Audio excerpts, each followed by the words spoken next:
Hello, everyone. Welcome to another episode with me on Real Life Talk with Blessing. If this is your first time joining me here on this program, please don't forget to drop a comment, share with your friends, share with your families. You never can tell. Someone might just really need to hear this. It's been a crazy week. Seriously, it's been really crazy with the death of our popular Osinachi, the lady that sang Ekueme, the popular worship song. A lady who has been in a domestic violence relationship and ended up dead from that bad marriage. You see, a lot of people are saying a lot of things. Everyone is complaining, everyone is grumbling, and everyone is angry. Oh, why did she stay? But you know the funny thing? These are the same people who will say, why did she leave? So I'm here. You all know me. These are the kind of things that really triggers me. You see, domestic violence all starts from when you as a mother or a father starts to tell your son to beat his sister if he's angry or if she makes him angry.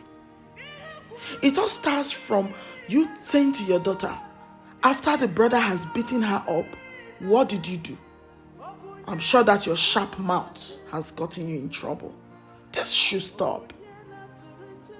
We're talking about grooming the male child to understand love differently. That's what you're doing. You hear some mothers say, if your sister disrespects you, beat her very well. Let her shut her mouth.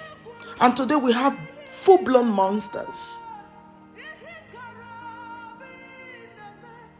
who don't only beat, but murder their wives and husbands. You see, the mentality has to change. Parenting pattern has to change. I know some of our grandparents got it wrong. Some of our parents got it wrong. We don't have to make the same mistakes.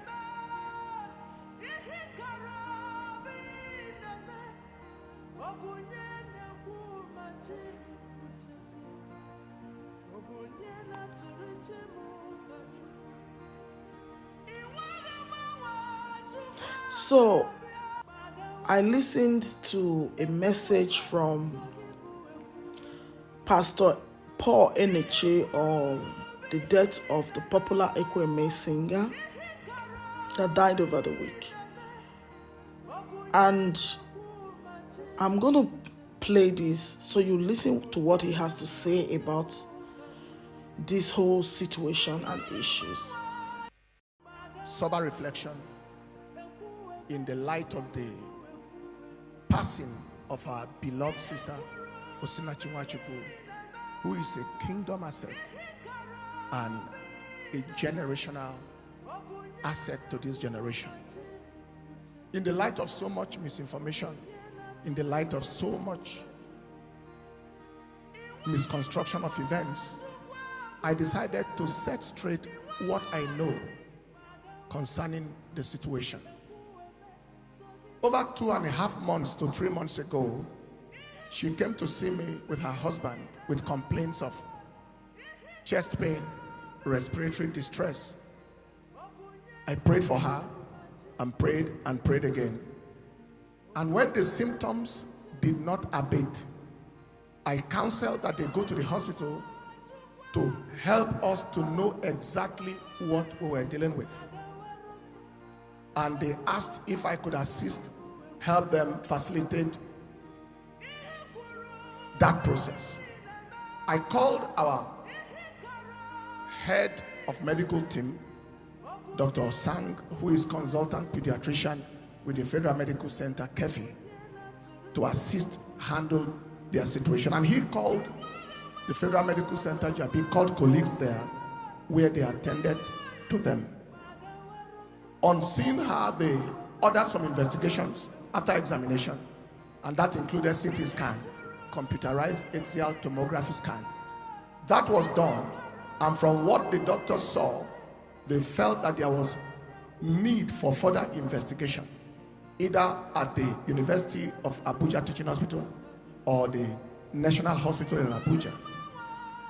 I called the doctor, consultant pulmonologist, respiratory physician at the University of Abuja Teaching Hospital, Dr. Ako Alexander, told him the situation, and he asked that they come to see him immediately. And they went to the Gwagwalada Teaching Hospital.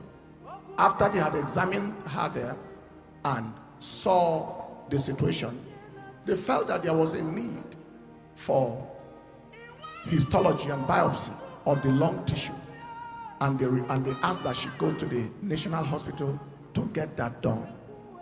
I again called the Dr. Jibrin, who is head of pathology and consultant histopathologist of the National Hospital in Abuja, and reported the issue to him and to help us go ahead with the investigations and find out what exactly happened.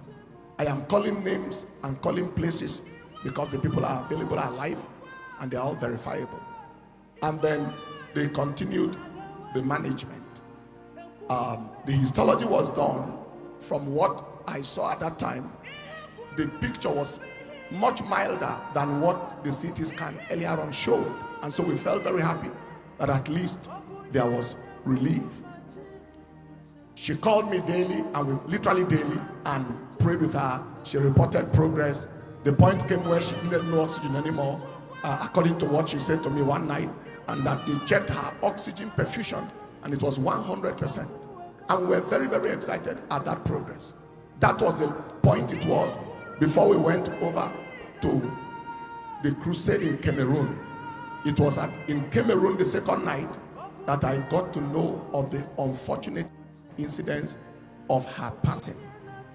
Now, if there was domestic violence that led to or coincided with those symptoms that she came with 2.5 months to 3 months ago, there is no way I would know. And if there had been perennial domestic violence, there was no way I would have known. The things we're hearing after her passing were things that were very, very strange to my hearing.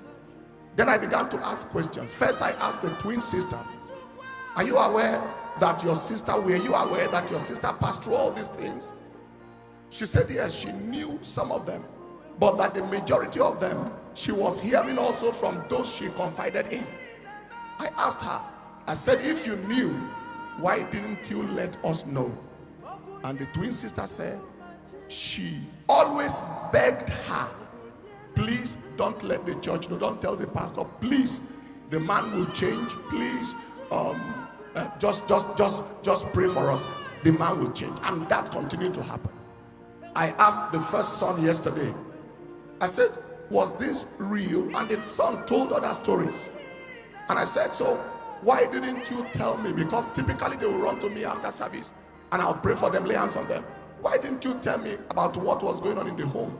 And the young man said, they couldn't tell me because the father would always ask them after they left me and said, what did you tell the pastor? Did you tell him anything? And so on and so forth.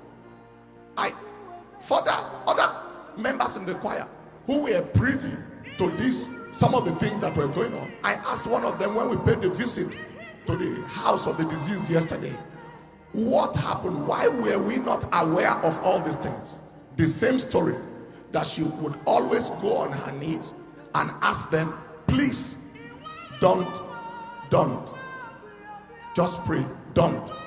But trusting God for him to change. The last one that taught me so much was the music producer who came to see me in the office 2 days ago to tell me his own experience, how he witnessed that the man slapped the wife in his music studio. And I said to him, you saw a man slap a woman in your presence and you left the man alone and you are a man yourself. And he said before he could respond to the man, the woman again in tears on her knees begged him not to do anything, to leave him alone, and not even to do anything at all, and so on and so forth. So we have had these stories, and this is all the things that we got to know after she had passed.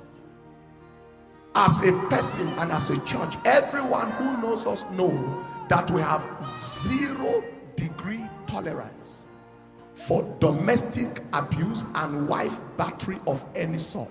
If you ever listen to any of our relationship messages, there is a principle, a policy, and a rule we have, and that is, it is better to be alive without a marriage than to die because of marriage.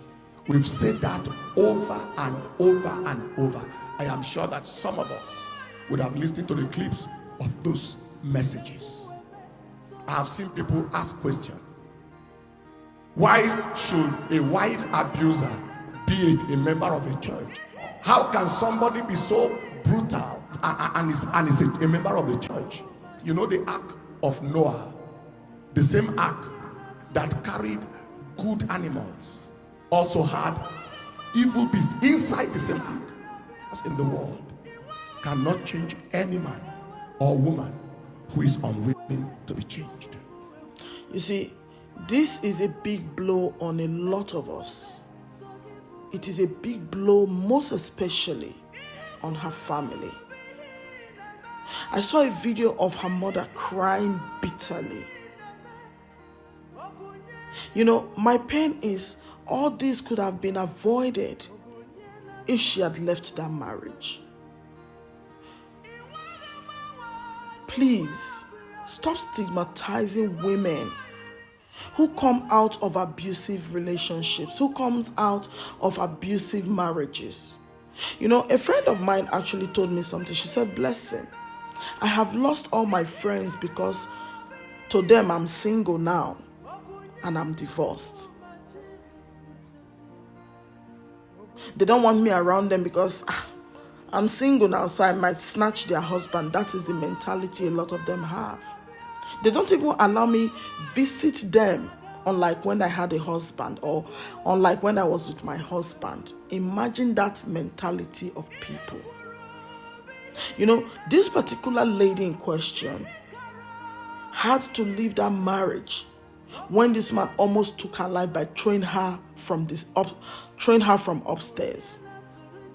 She kept praying and kept saying maybe one day he will change, which is the mentality of a lot of women.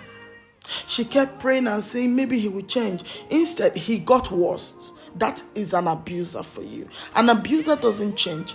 He gets worse because you've given him the opportunity of abuses. So it doesn't stop. But today she's single and happy. In her own words, she said to me, "Blessing, I don't wake up with fear anymore." Do you know what that means? You see a man, you start to panic. He's coming, you are scared, you are shaking, you don't know what he's going to shout at. You see, if you are an abusive husband, I need to let you know you have failed as a person. How can't you see you are doing a lot of damage to a human being? Get help. Get help. Madam, please. You don't have to die in an abusive marriage to show you are a virtuous woman. I know a lot of women are held ransom because the man knows he holds the money. He's the one holding the fund. So where can she go to? Yes, a lot of women are housewives, so they barely have anything for themselves. And you know, they get abused so much because the man knows she can't even pay for a bowl of food in a restaurant. That is why we have come up with a team to get support for women who are in abusive marriages. We have free accommodations until the lady settles down or until the women settles down. We are a team of builders who are building a better world to live in. A lot of these men, you see, have mental issues, bipolar, narcissism, and a lot more. But because these mental disorders doesn't show on faces, you see a cute looking guy smiling, but when you end up with him, he will drive you to a point of suicide or depression. A lot of abused women feel weak, vulnerable. Not only their body is abused, their mind is also abused. There are a lot of ways a person can be abused emotionally. Listen to this pastor explain some parts before I continue. So you might think, I've never touched my wife before, but the words you have used have destroyed her. Why would she malfunction? You tell a woman to go and kill herself. You speak to her parents. You speak to her life like she's nothing. It's like pouring hydrochloric acid on the soul. When you pour acid on a metal, the metal is discolorated. So some people are not the way they should be because a man has been abusing her for years. And you have no excuse. What did she do? That you are talking to your wife like she's an object, she's nothing. You are proud, you are ashamed to mankind. What is that? If you hear some words that women tell me their husbands say to them, and the same woman will be begging me, Pastor, don't tell him I said this. Do you know what that means? Because if they tell you now that you said this, you still go and fight her again. God will rescue some people. What? Where did you find these words? Not from your pastor, not from the scriptures. What kind of thing is that?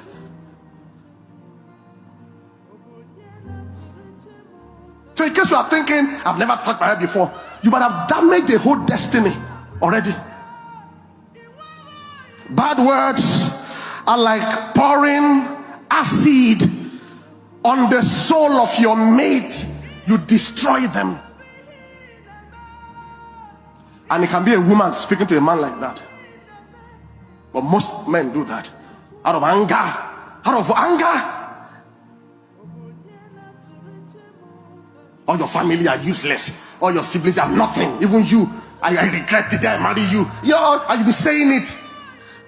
What is that? How great you are. You are God.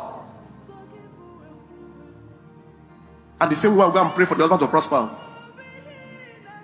See life.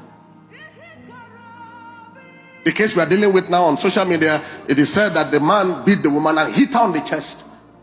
They've been summarizing you. You better talk on time. Don't let anybody kill you. Yesterday I thought about it. I said, some of the single ladies, I just leave them, let them be. You don't want to get married because sometimes you wonder what we'll get into. When you behave like God, God will show you that He's God. But because sometimes the women don't earn money, you understand? They don't earn money, so you know that she will be stranded. You now begin to use that capacity to bully her, because you know that if that was an executive in a bank and she can live by herself, your words won't be like that. You know, but because she have money or the clout, so you know that whatever happens, you'll be okay financially, so she cannot leave you. If God should stand up to prove to you that He's greater than you, even she has to be begging God for your behalf, on your behalf. Let's serve each other. Let's be humble. When you are conversing with your spouse, don't make demands, make requests. And don't forget, a man is different from a woman. And if you don't know the things that your wife likes, ask her. Many men assume so many things. Pastor, I've done a lot. I know you have done a lot, but have you done the right thing? Ask her, what are the things you love?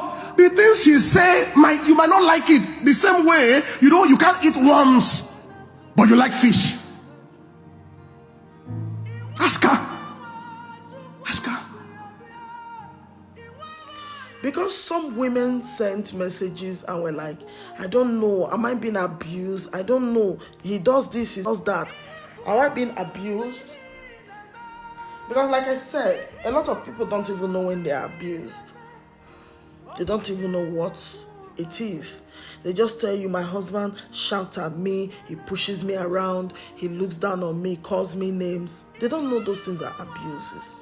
I am just glad to see that a lot of pastors are condemning this wicked act. The worst part is, this domestic violence does not stop with his wife.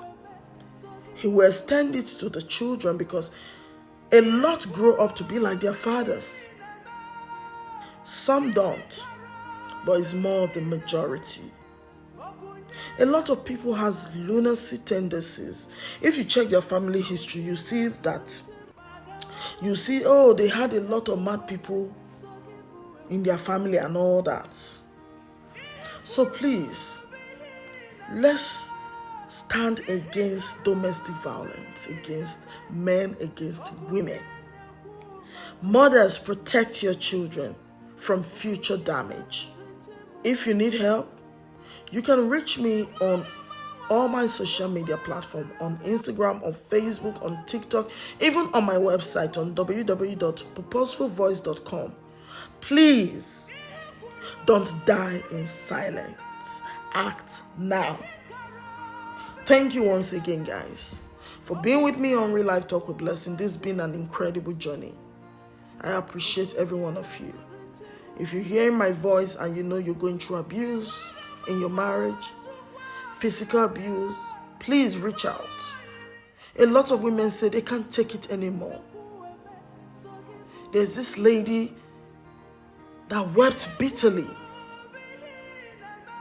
She's lost her self-esteem. She's lost her confidence. She's lost her health because of marital abuse, because of domestic violence and emotional abuse. Please, enough is enough. Let's do better. We can create marriage to be beautiful. Marriage is not hard. It's just two people who makes it hard. Just two people who can make it work. Thank you so much. I hope I'll see you again next week on another topic on Real Life Talk with Blessing. Have a nice day.